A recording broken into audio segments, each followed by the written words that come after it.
आध्यात्मिक उपन्यास रघुवंश नाथम के प्रथम खंड वचन में आपका एक बार फिर से स्वागत है। आज के 5वें अध्याय ताड़कावध में शेष भाग। विश्वामित्र, वह क्रोध में फुफकारती हुई चीखी। राम, विश्वामित्र बोले, यह है ताड़का, इसे ध्यान से देखो। फिर विश्वामित्र ताड़का से बोले, दुष्टा, देख तेरा काल बनकर रघुकुल का युवराज राम आया है। आज तेरा भोजन इन वनों में नहीं होगा, तेरा भोजन तो यमराज के पास रखा है। ताड़का के मुंह से क्रोध के झाग निकलने लगे। उसने किसी वन मानुष के समान चीखते हुए अपनी छाती पीटी और गुर्राई। आज एक सन्यासी के साथ राजकुमारों को का भी मांस खाने को मिलेगा। जल पीते पीते मन उकता गया है, आज तो रक्तपान भी होगा। तुम राक्षसों के सहयोगी हो मुनि, तुम हमारे लिए इतने प्यारे राजकुमार लाए हो। जब संसार को यह पता चलेगा कि ताड़का दशरथ के राजकुमारों को भी खा गई, तब मेरे आतंक की डुगडुगी सारे संसार में बजेगी और तुझे कोई राजा अपने पास फटकने भी नहीं देगा। सब तेरे आगमन को अपने राज्य के लिए अपशगुन मानेंगे। ताड़का ने इतने विश्वास के साथ अट्टहास किया जैसे वह सबको खा जाना निश्चित मानती है। लक्ष्मण, राम ने धनुष पर बाण चढ़ाते हुए कहा, इसके शरीर की ऊंचाई, मुख की आकृति देखते हो, कितनी दारुण और भयंकर है यह। इसको देखकर तो किसी कोमल पुरुष का हृदय ही फट जाए। स्त्री का एक भी लक्ष्मण इसमें दिखाई नहीं दे रहा। फिर भी मैं इसके कान और नाक काटकर इसे पीछे लौटने का एक अवसर देता हूँ। इससे पहले कि राम बाण छोड़ते, उन पर धूल और पत्थरों की वर्षा आरंभ हो गई।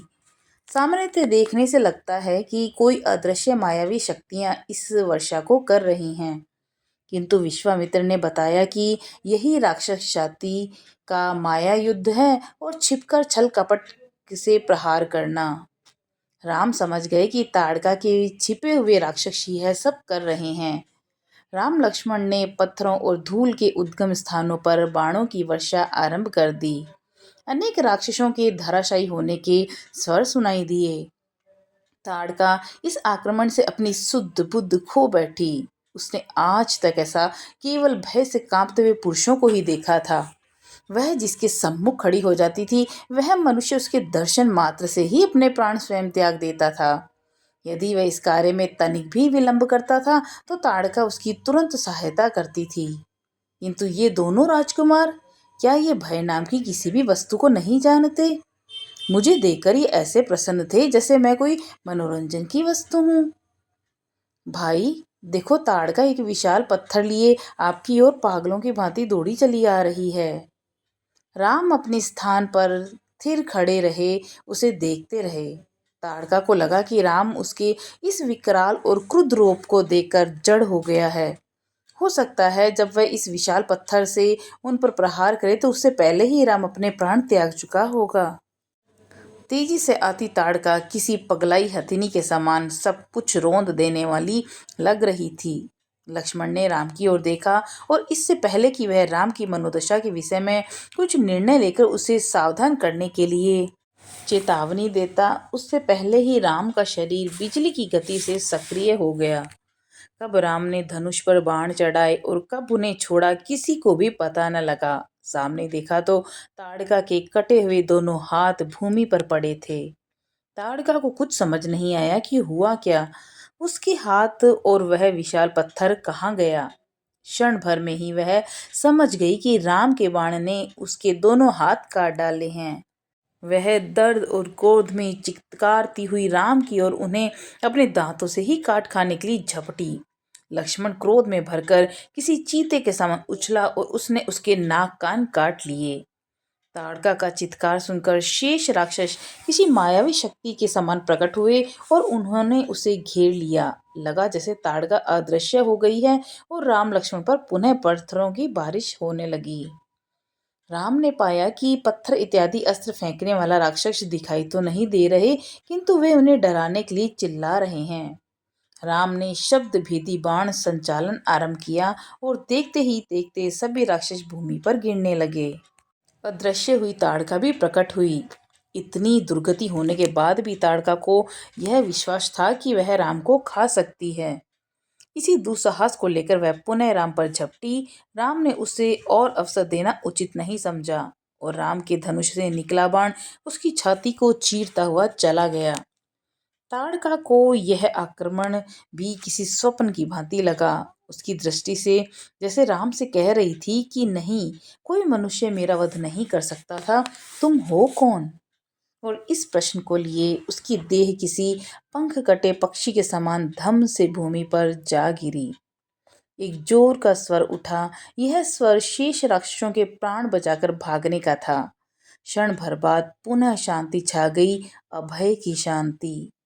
विश्वामित्र ने राम को हृदय से लगाया, उनका माथा चूमा और स्नेहपूर्वक बोले, दुष्ट दलन करने वाले शुभ दर्शन राम, आज रात हम इसी वन में निवास करेंगे और कल प्रातः अपने आश्रम की ओर प्रस्थान करेंगे। अब यह वन जैसे मृत्यु के शाप से मुक्त हो शांति क्षेत्र में परिवर्तित हो गया है। राम, यह तो एक वन था। ऐसे असंख्य वन हैं जहाँ के बंदर, भालू, गिद्ध, नाग, ऋषि मुनि और साधारण मानव तुम्हारे जैसे क्षत्रिय की राह देख रहे हैं। राम, तुम जैसे उन लोगों की भय मुक्ति और सुख शांति के लिए अवतार बनकर आए हो, किंतु 10 दिन की अवधि के पश्चात मैं वचनानुसार तुम्हें दशरथ को सौंप जाऊंगा। मेरा क्षेत्र तो भयमुक्त हो जाएगा, लेकिन शेष राक्षसी आतंक का क्या होगा? फिर तुम्हें कौन वन में आने देगा? आप उचित कहते हैं गुरुदेव, लक्ष्मण हंसा। भाई तो पितृभक्त और मातृभक्त हैं, राजकुमार तो ये हैं ही नहीं, केवल भक्त हैं। एक ने भी रोक लिया तो फिर कहाँ का वन गमन। अब तो यदि ये मनोरंजन के लिए भी वन जाना चाहेंगे तो इन्हें कोई नहीं जाने देगा। वह तो समय रहते आप इनको ले आए। यदि माता कैकेयी को पता चल जाता कि आप भाई को राक्षसों से लड़वाने के लिए ले जा रहे हैं तो कैकेयी ही आप पर ताड़का बनकर टूट पड़ती। लक्ष्मण, राम ने कठोर दृष्टि से देखा। राम, विश्वामित्र हंसे। तुम लक्ष्मण को बोलने दिया करो, वह सत्य ही कह रहा है।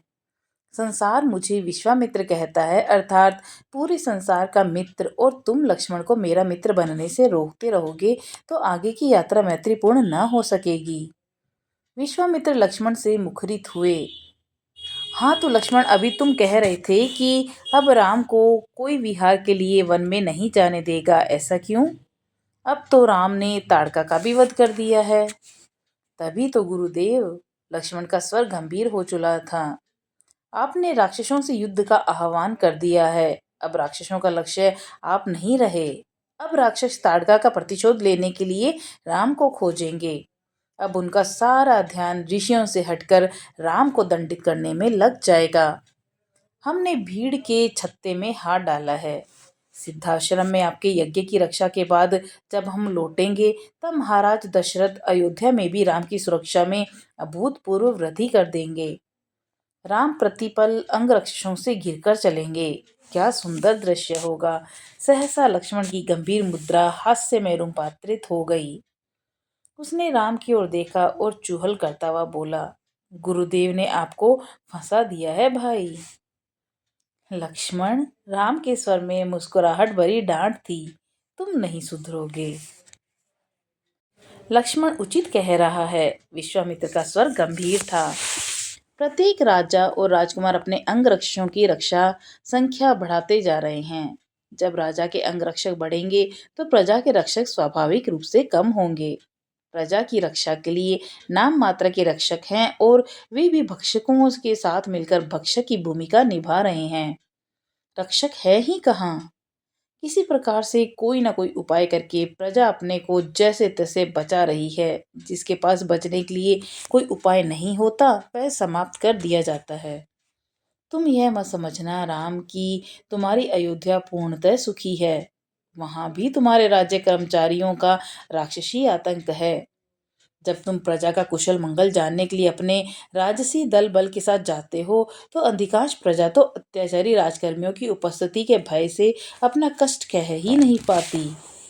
राम, यदि प्रजा की वास्तविक स्थिति जाननी है तो वेश बदल कर जाओ या अकेले पहुंचो। प्रजा को ये विश्वास दिलाओ कि तुम्हारे लिए न्याय ही सबसे उत्तम धार्मिक संस्कार है। प्रजा सुख ही तुम्हारा राजधर्म है। राम, लौटकर जाने पर तुम इन वनों को मत भूल जाना। ये केंद्र हैं राक्षसों के, इन्हें निर्मूल करने हेतु वापस लौटना। राम ने स्वीकारोक्ति में अपना सिर विश्वामित्र के आगे झुका दिया। विश्वामित्र के हाथ आशीर्वाद दे रहे थे। यह भी स्मरण रखना कि लक्ष्मण ने जो कहा है वह सत्य है कि मैंने तुमको फंसा दिया। सत्य तो यही है कि मैं तुमको फंसाने के उद्देश्य से ही लाया हूँ। तुम राक्षसों के गले की फांस बनकर फंस गए हो। मैं यही तो चाहता था।